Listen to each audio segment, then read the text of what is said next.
नमस्कार, मैं विरोध दीक्षित। आप देख रहे हैं न्यूज भारत 24। आइए देखते हैं आजमगढ़ की कुछ प्रमुख खबरों को। सेवा पखवाड़े के अंतर्गत अतरौलिया में नमो प्रदर्शनी का हुआ आयोजन।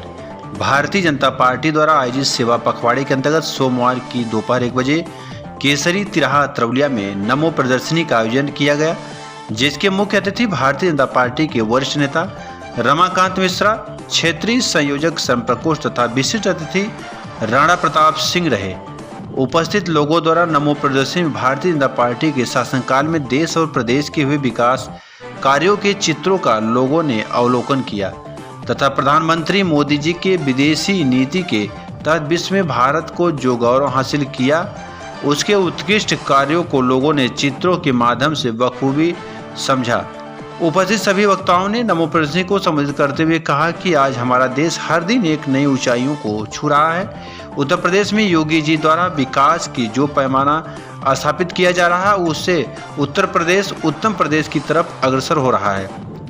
आज हर गरीब के पास अपना पक्का मकान है, जो मोदी जी के गरीबों के प्रति निष्ठा को दर्शाता है। उन्होंने कहा कि आज़ादी के 70 साल बाद तक भारत के माथे पर कश्मीर में 370 जैसे कलंक को साफ करके देश का मान सम्मान बढ़ाया है।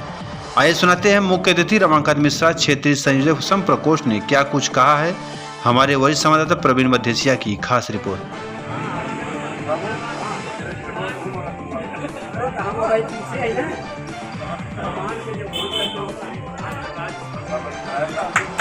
लोगों को क्या संदेश दिया गया? हम आम नागरिक को यह बताना चाहते हैं कि देश के प्रधानमंत्री नरेंद्र भाई मोदी जी ने एक सामान्य परिवार में पैदा होने के बाद परिवार के साथ चाय बेचने और उनकी माताजी दूसरों के घर में काम करके जो ताकत उनको दिया, उन्होंने मोदी जी अनेक वर्षों तक संघ के प्रचारक के रूप में विपरीत परिस्थिति में भी जनसंघ से लेकर भारतीय जनता पार्टी के अनेक पदों पे रहते हुए पिछले 20 साल से, चाहे वो गुजरात के माननीय मुख्यमंत्री के रूप में रहे हों, चाहे 2014 से देश के प्रधानमंत्री के रूप में अपनी सेवा दे रहे हैं, कभी उन्होंने कोई अवकाश नहीं लिया, कभी थके नहीं, कभी बीमार नहीं हुए, लगातार माँ भारती की सेवा कर रहे हैं। भारत को परम वैभव पर ले जाने के लिए नरेंद्र मोदी जी जो अथक भगीरथ प्रयास किए हैं, हम उनकी जीवनी के बारे में आम नागरिक को बताने के लिए आज यह प्रदर्शनी लगाए हैं। विपक्ष का आरोप है कि सामने शासन ने स्पष्ट कर दिया कि दिसंबर में निकाय चुनाव होगा।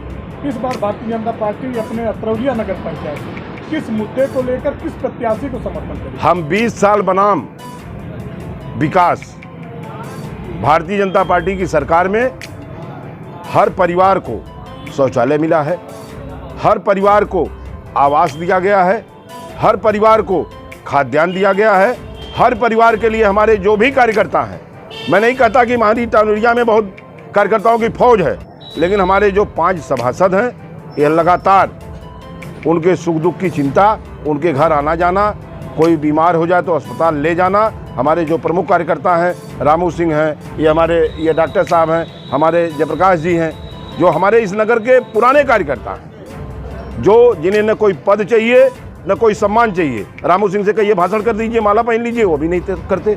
लेकिन ये सारे लोग 20 साल बनाम भारतीय जनता पार्टी में उत्तर प्रदेश सरकार के द्वारा किए गए गांव गरीब किसान को दिए गए मकान को लेकर के भारतीय जनता पार्टी जाएगी और इस बार ईंट का जवाब पत्थर से भारतीय जनता पार्टी का दे करके ये चुनाव जीतेगी। नगर पंचायत मुसलमानों को मिला है, जिनकी संख्या अन्य बिरादरियों की अपेक्षा ज़्यादा है, फिर भी भारतीय जनता पार्टी उन गरीब मुसलमानों को यह नहीं बता पाई है कि ये आवाज़ भारतीय जनता पार्टी के द्वारा मिला है, जबकि वो लोग कहते हैं कि ये आवाज़ हमको माननीय चेयरमैन के माध्यम से मिला। उनके लिए क्या? मैं उसकी भी कहानी आपको खोल दूँगा। जो आवास मिला है, उनके दरवाजे पे लिखा गया है प्रधानमंत्री आवास। उससे बड़ा प्रमाण कोई एक आवास बता दीजिए सुभाष जायसवाल के पिताजी भी चेयरमैन रहे हैं पलकधारी जायसवाल, इनके बाबा भी रहे हैं गंगा प्रसाद जायसवाल। एक टाउन एरिया में मुझे कुआं बता दीजिए, एक हैंडपंप बता दीजिए जो सुभाष के बाप पलकधारी, पलकधारी के बाप गंगा के नाम से कहीं कुछ हो। अगर है कहीं, जब आप कहते हैं कि पश्चिम का पोखरा पूरब का पोखरा, तो वह पोखरा पूरब का पोखरा जिसपे कई करोड़ खर्च किया है, वह पोखरा गांव सभा का है, जिसके प्रधान मेरे बगल में बैठे हुए हैं। पश्चिम का पोखरा यह आज भी अभिलेख में नगर पंचायत के जमींदारों का है, कुलदीप सिंह और उनके परिजनों का है। यह कब्जा है, यह सरकारी और गरीबों की ज़मीन पे। आप चले जाइए उस माली की ज़मीन पे, आप चले जाइए वहाँ वो बंजर की ज़मीन पे। सुभाष आप मुझे एक चीज़ एक बता दीजिए, सुभाष जायसवाल की पत्नी को आवासीय पट्टा हो रहा है तो यह सदाचार है कि भ्रष्टाचार है? सुभाष जायसवाल की पत्नी को अगर आवासीय पट्टा हुआ है तो यह सदाचार है कि भ्रष्टाचार है? आप बता दीजिए ना भारतीय जनता पार्टी के किसी कार्यकर्ता को कि एक सुई के नोक बराबर जमीन कहीं कोई कब्जा किया हो या कोई अट्टा पट्टा लिया हो। धन्यवाद। शासन ने स्पष्ट कर दिया कि दिसंबर में निकाय चुनाव होगा।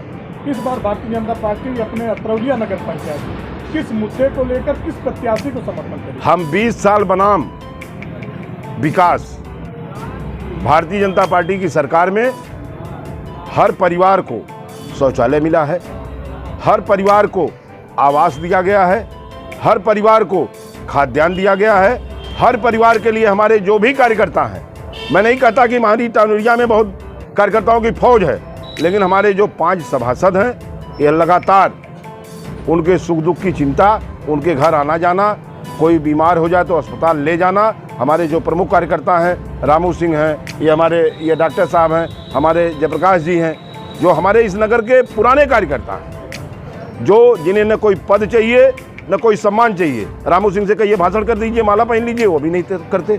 लेकिन ये सारे लोग 20 साल बनाम भारतीय जनता पार्टी में उत्तर प्रदेश सरकार के द्वारा किए गए गांव गरीब किसान को दिए गए मकान को लेकर के भारतीय जनता पार्टी जाएगी और इस बार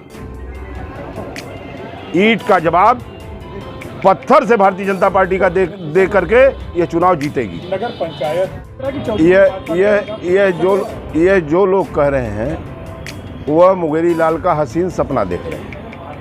भारतीय जनता पार्टी का जनाधार खिसक रहा है, यह कहने वाले सूर्य को दीपक दिखा रहे हैं।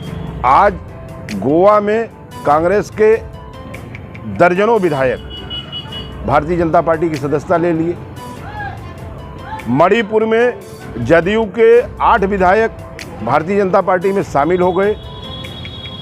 2 सांसद की पार्टी हमें कहा जाता था, आज दुनिया के सबसे बड़े कार्यकर्ताओं की फौज हमारे साथ है। देश के अधिकांश प्रदेशों में भारतीय जनता पार्टी की सरकार है, केंद्र में हमारी पूर्ण प्रचंड बहुमत की सरकार है। हमारा जनाधार कहाँ खिसक रहा है?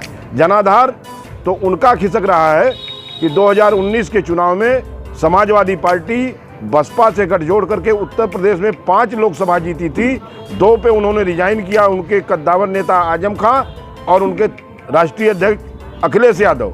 आजमगढ़ से अखिलेश का कैंडिडेट, आजमगढ़ में उन्हें कोई कार्यकर्ता नहीं मिला, उन्होंने अपने चचेरे भाई को भेजा, धर्मेंद्र यादव को आजमगढ़ की जनता ने बैरंग वापस किया।